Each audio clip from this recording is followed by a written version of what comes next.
C'était il y a 6 mois près de Clermont-Ferrand. Une voiture de gendarmerie qui évite miraculeusement un automobiliste à contresens.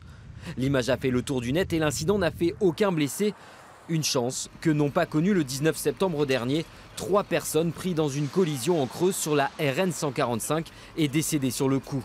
Il y a 2 jours, c'est à Limoges qu'un nouvel accident a fait 2 blessés graves. Souvent, ce sont des personnes qui ont perdu un peu de l'attention, soit par l'âge, ça peut arriver, soit pour des raisons d'alcoolémie, soit sous l'emprise de stupéfiants, soit pour diverses raisons, malaise et autres.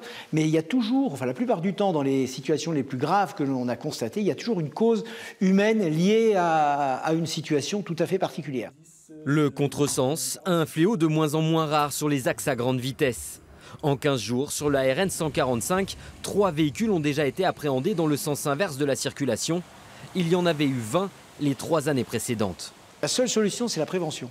C'est la prévention, donc croyez bien que on va accentuer encore les contrôles de lutte contre l'alcoolémie. Voilà, j'en prescris quasiment toutes les semaines, mais là je vais accélérer la cadence parce que c'est vraiment encore une cause liée à l'alcoolémie. Alcoolémie, attention, drogue sont les 3 principales causes des contresens.